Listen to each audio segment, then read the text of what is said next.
Hello, Sales Nation. I am your host, Will Barron, and welcome to another episode of the Salesman Podcast.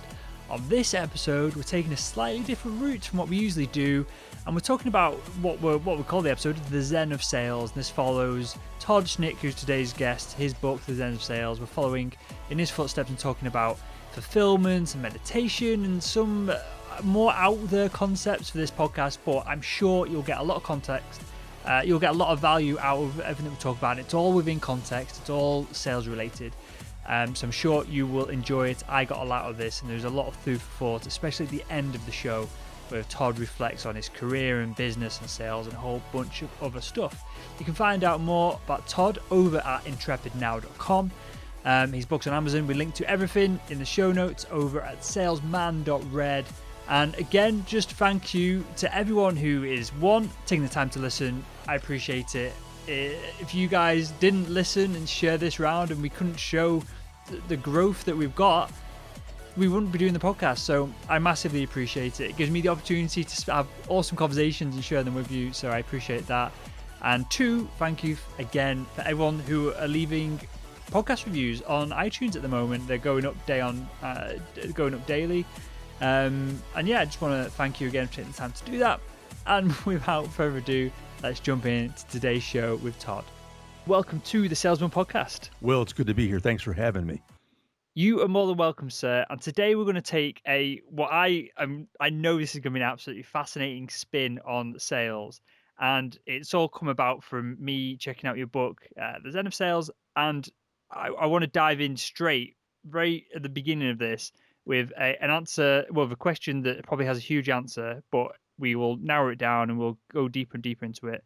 What does Zen, and I'm assuming Buddhism, meditation, being present, all the things that I align in my mind with the word Zen, what has that got to do with sales?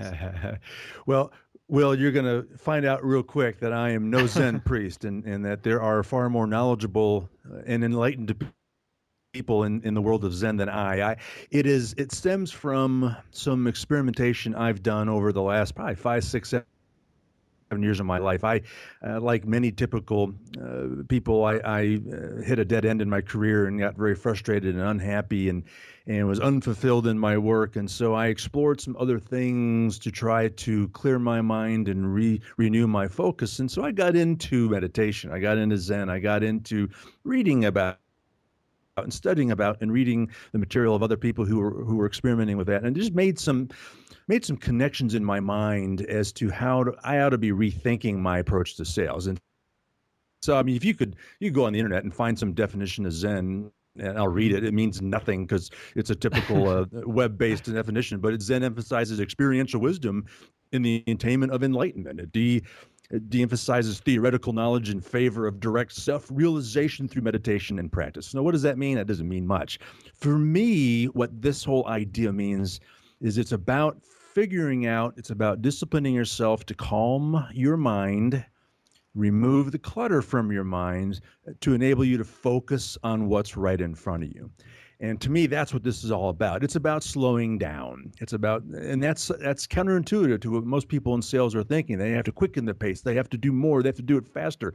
I argue that you ought to do the reverse of that. You ought to slow it down. I think mindfulness. Okay, let me jump in here, Todd, because you're on a roll there, but there's a couple of things you mentioned that I don't think we should just gloss over. The first thing that you mentioned is that you felt unfulfilled, and so you were looking for some kind of answer. And I know many of the listeners listen to the show, they get to a point, because you would only seek out a show like this if you were a high-performing salesperson or you were trying to become one. Just the average salesperson wouldn't listen to a podcast about sales and about all this and trying to improve their skills. So we have like the top 1% and then the top 20% that are trying to get into that top 1% of salespeople. From speaking to them, and I have a lot of email correspondence with the listeners, I know a lot of them feel slightly, perhaps unfulfilled is a good word to describe it, or they're lacking something, or they're wondering whether they should move into sales management or whether they should dive into entrepreneurship. They feel something isn't quite right, even though they found a career in sales that gives them all the money they need, gives them the free time they need, especially when you're more and you've been there a couple of years and you know all your prospects and you know you can predict business moving forward. It's less of a scramble to hit target. You can not relax, that's the wrong word, but you can certainly take a step back on a Friday afternoon if you've got everything else lined up once you've been doing it and you've been in the same sales role for 4 or 5 years. So the feeling unfulfilled, why and how did you come to this idea of Zen and everything else that you just mentioned when you were in that position? What led you to that? Yeah, no, great question. And my answer will be pretty typical from a lot of people, I suspect, who arrived at the same place. Is I was trying to be the mega uber successful business person that had made a lot of money, had a big house, had a lot of cars, a lot of things, a lot of stuff. And I just hit a wall in my life and was unsatisfied with my personal relationships. I was unsatisfied with my business. I was unsatisfied with where I was going. And then I realized, wait a minute, you don't even know where you're going. You're just going forward as to a direction that society is dictating and expects you and what all your friends and all the neighbors expect you to be doing. And so I began, what really started for me, Will, was diving into minimalism. And that's how this whole journey started for me. And I started very early on, as most people do who explore minimalism, in removing physical things. So I got rid of some of the cars. I got a smaller house. I got rid of a lot of the junk that I realized had no meaning for me. But then I achieved the biggest breakthrough in realizing that minimalism really isn't about removing physical stuff. That's certainly part of it and certainly an important part of the journey. But I realized that the biggest problem wasn't the physical stuff. It was the mental clutter in my mind. And when I realized that, then I began to say, how do I figure this out? How do I achieve success here? Now, what I've also learned, Will, is that this process will never end. I will be studying this. I will be learning this. I will be practicing this. I will be trying to do better until probably the day I pass. And that's part of what I've also realized is that's okay too. That's part of the excitement of this, is the journey is as fulfilling, or should be as fulfilling, as the destination. So it was really diving into minimalism, Will, that kind of got me started down this path. Is this not super counterintuitive and paradoxical then of most people listening have tuned into this podcast because of the title or whatever they've clicked on has mentioned Zen. They've assumed that Zen or whatever we're going to talk about is going to lead them to be able to sell more, to earn more commission, to buy more stuff. And the answer is to be less bothered about stuff so you don't have to do that. Well, that's the journey I took in my personal life to get me turned around and on the right path, one that was satisfying and was one that got me excited to get up in the morning and stop dreading Sunday evenings. But I took some of the lessons from this and applied it to my approach to sales and developing other business opportunity. And I realized that, yeah, when you're practicing Zen, you're trying to achieve enlightenment, whatever that is. And that's defined differently by a million people. What I was trying to figure out is there a way, and I'll give you a hint, I'm still working on this and trying to figure it out myself now today, but is there a way to achieve enlightenment in your sales process? And in my view, it was doing a lot of the same principles.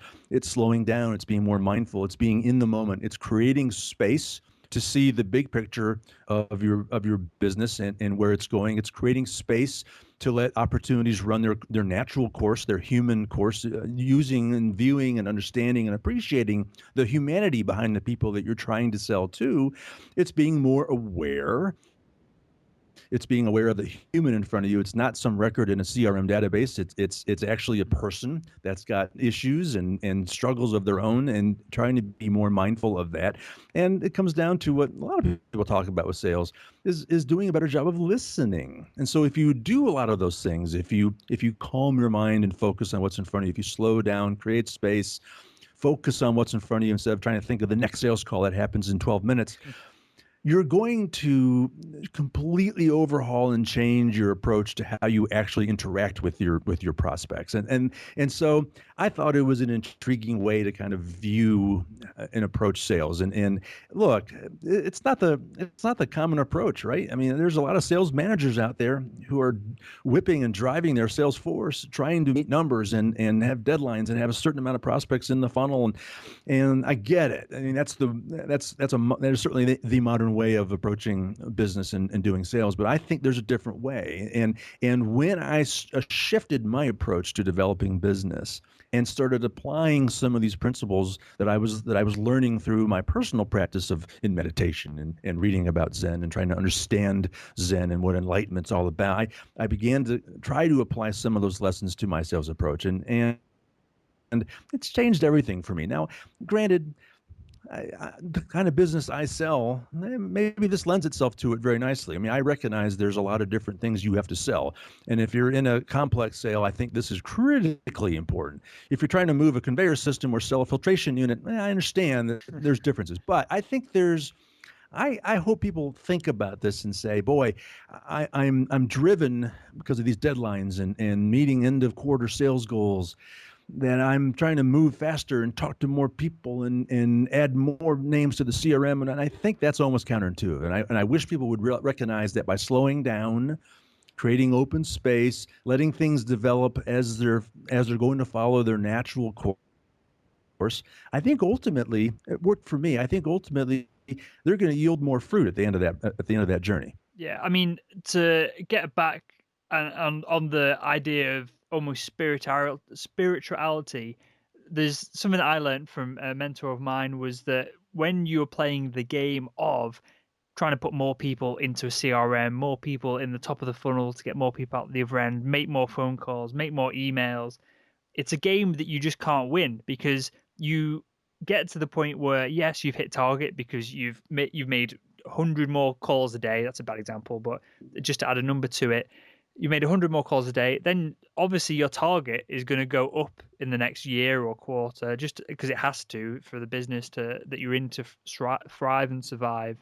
Then you've got to push yourself to make 120 calls a day, and it's 150, and it's just you're in a hamster wheel that's just going on and on and on, and there's no end point to win from. So that's why I like everything that you're saying here, because I think that the value that a salesperson can really give and we're coming to the end of 2015, this might go out in 2016, the beginning of 2016, but the value that a salesperson can give in the age that we're in, where information is so freely available about products and services and the things that people are trying to sell, it's that ability to be present, to listen, and to really consult with the prospect and learn all about them and build that deeper relationship, because everything else other than a deep relationship can be done with marketing and marketing automation and tools and online software. So I want to come on to the practical aspects of this, Todd. And it's very easy for you and so I meditate. The listeners know I talk about it all the time. I think it's a massive upgrade for salespeople who are rushed off their feet to be able to just sit in the car for 5 minutes before they go into a meeting and just turn off and just so they're present without using any hippie language, but so they're just present for the prospect when they go into that meeting. Mm-hmm. So it's very easy to say all these words, but how does someone listening to this, how do they practically put it into practice? Are there any resources or books or things they should watch or listen to, or is it just a mindset shift that happens over time when you start to think more like this? Where do they start? Gosh. Well, I mean, that is the most important question, right? And yeah, I wish I could rattle off a dozen books and video series and this and that people could learn this. I think it's a personal journey, and I think it's different for everyone. Every book I've read about how to meditate was different because the person writing it had their own experience. And so, to answer your question, I'll use your language. It is a personal mindset shift, and it isn't easy because you're getting pressure. You need to make sales so you can earn a living. You can pay the mortgage and feed your family. I get it, but the notion earlier of you saying, because I've heard this story 1,000 times. We all have, where there's an expectation that a sales rep has to make 100 calls a day. Mm-hmm. And I say, how silly is that? How is that some random number that some sales manager pulled out of his fanny to say, this is a management tool for me, so I can browbeat you if you only make 78 calls.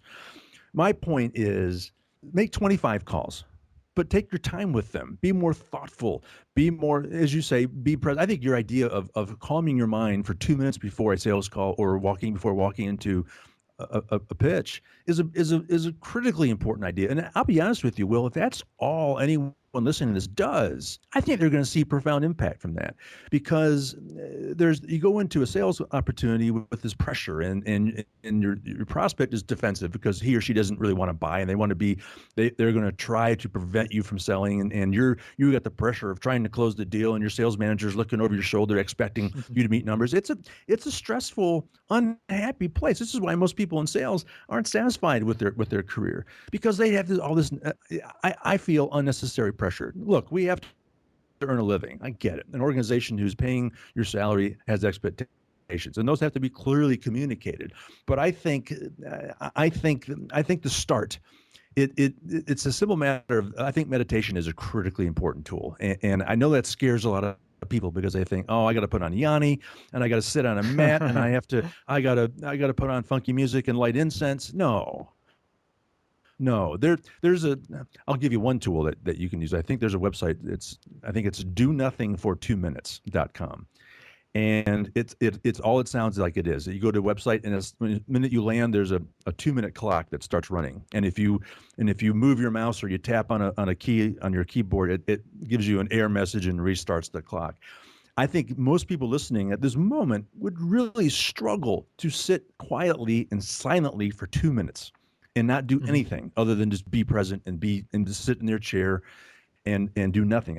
I think most people would really struggle with that. And I think that is very symptomatic of why this is such a big problem. I think that exercise that you suggested of getting some peace and a little quiet time before every sales call and every pitch, I think changes everything, because it calms you. It removes all this undue pressure that I think negatively impacts your performance on that call or in that pitch.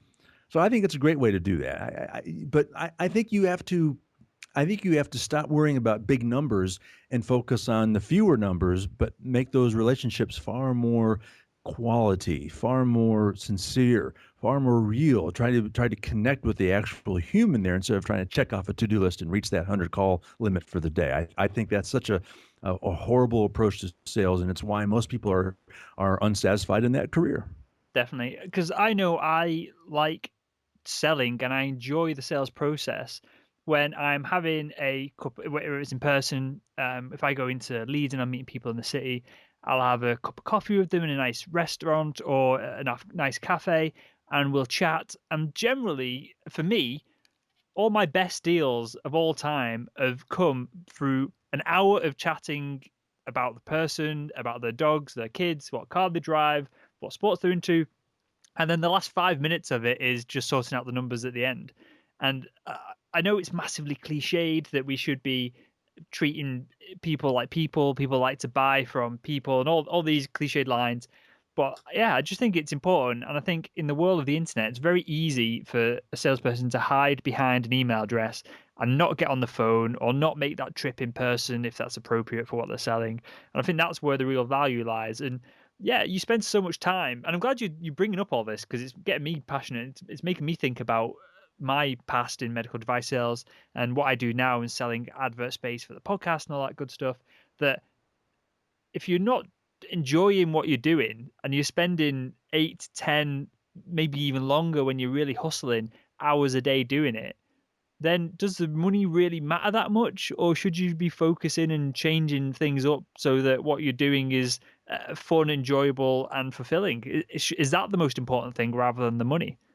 Well, it is for me. I can't speak for everyone, and I have fewer obligations. I have no children, so I have a different lifestyle where I can be that way. But I want to make another point that you mentioned earlier, that because of the access to information that the internet affords us all, we used to be in a position of buyer beware, right? The buyer had no knowledge of a product, and you were relying on that salesperson to provide you the information you needed to make a decision. Well, now with the availability of information, almost anything you could ever possibly want to know, and for free, is available. And now we're almost at seller's beware, right? Because your marketplace has all the information. So here's the point of why I'm bringing this up: is I'm going to be honest with you, and this is a whole nother conversation, but chances are, if you're sitting down with a prospect and they're listening to you, it's because they already know what you have to offer. They've already done some time and some research and have sought a level of understanding of your ability to solve a problem that they have. I don't know in the modern world that when you sit down over coffee with someone, if the goal is to convince them that you can do the job, well, then I think somehow you're doing something wrong, because the information, that's the conversation we should have someday down the road about, the need to be creating meaningful and actionable content.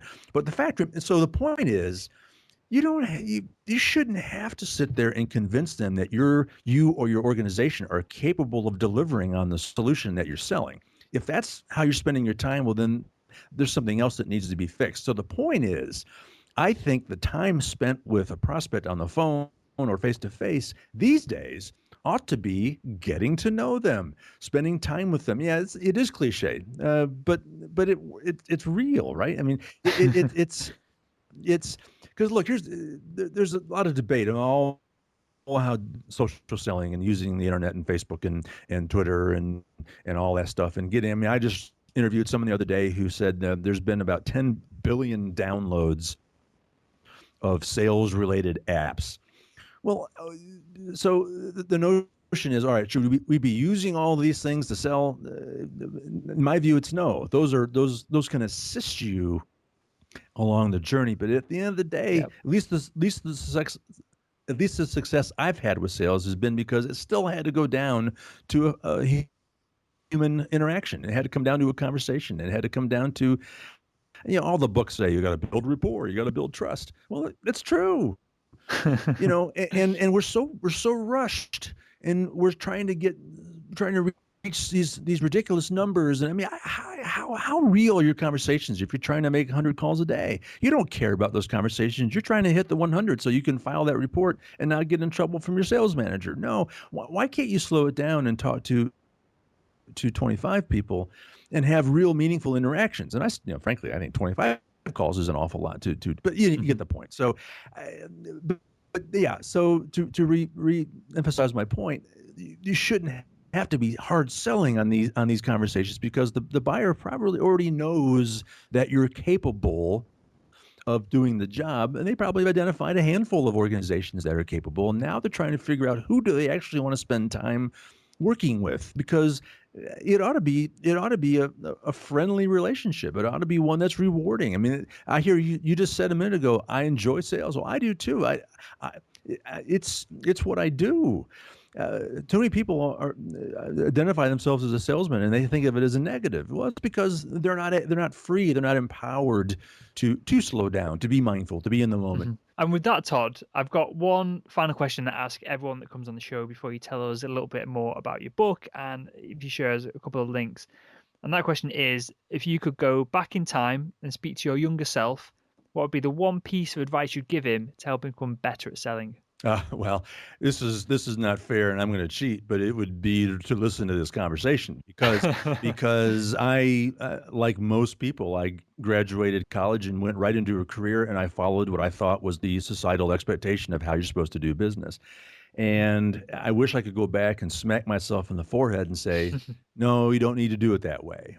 Focus on the humans in front of you. Slow it down. You don't have to achieve all this.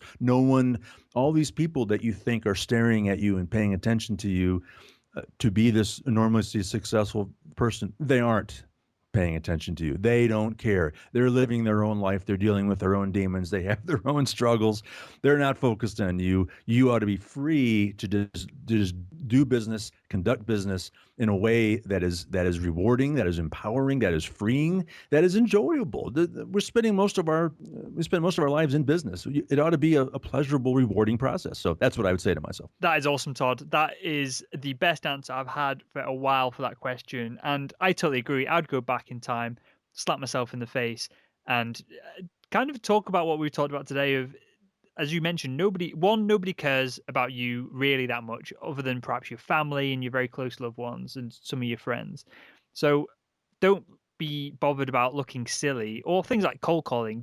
If you're going to do it, don't be scared of doing it, because you will be forgotten about instantly if they don't do business with you. And so it's no big hassle whatsoever. Or networking, or with like the work you do, working at conferences, for example, speaking to people at conferences and striking up those conversations and building those like early stage relationships. People either are there to network and meet people, and so they're really appreciative when you go and speak to them. You shouldn't be bothered by it, or they just do not care, and you will not be in their thoughts more than 4 seconds after the interaction anyway. So again, you might as well dive in straight into it.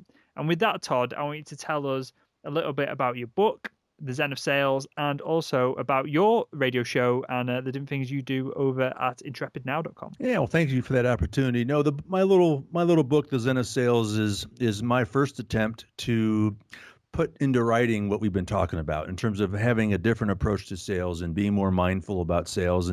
And so it's really a collection of essays that I've written over the years and compiled into one book. So it's a fun little book. It kind of, if you listen to this conversation to the end, you'll have a good sense of the mission and the purpose of this book. And it's one of those books, Will, that I will consistently always update over the years because I continue to learn things, and as I continue to apply these principles to my life, I get new realizations. So the book will be updated on I don't know, probably an annual basis along those lines. So it's a fun collection of essays on all these things we talked about today. In terms of my business, I run a little media company. It's called Intrepid Now Media Network, and we publish content on business, from leadership development and innovation and sales and marketing and technology and startups. We have a healthcare channel, we have a lifestyle channel, we have an HR channel. So it's content produced for an audience to inform and educate and entertain them. Part of that business is the trade show work that you referenced a minute ago. And so organizations bring us on, and we broadcast live radio from trade shows and user conferences and association events. And it's a great way for us to provide some really intriguing business development opportunities for our clients and create some obviously great content. The other thing we do is we produce business series. Someone referred to us as the Netflix for business people. So we create and produce multi-part series that, frankly, if you want to, you can binge listen to. But they're courses on leadership development and how to recruit, train, and engage millennials, for instance, and other kinds of series like that. So that's work we do out of Intrepid Now. The best way to find us there is the main website is intrepidnow.com, or if you want to get on the mailing list and see all the contributors' articles and essays and all the radio shows that we do, you can just go to intrepidmailinglist.com, and that will get you subscribed to the list, and you'll see some of the things that we produce.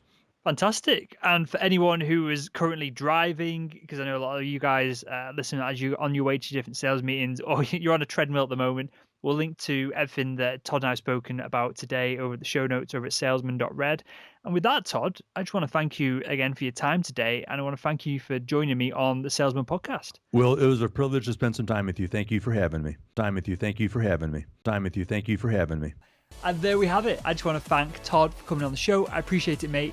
We will have you back on because I think this is an interesting and an unusual topic to dive into it further, because it's not all about smashing your target. That's only one side. Well, I can't remember who said this. Someone said it to me recently on the show, in that you don't have your work life and then your personal life. You just have one life. And so, yeah, smashing your targets is great. If you feel fulfilled and happy through that, brilliant. Otherwise, you've got to look at the bigger picture. And so, yeah, I'll speak with you guys again tomorrow. And yeah, thanks again, Todd, for coming on.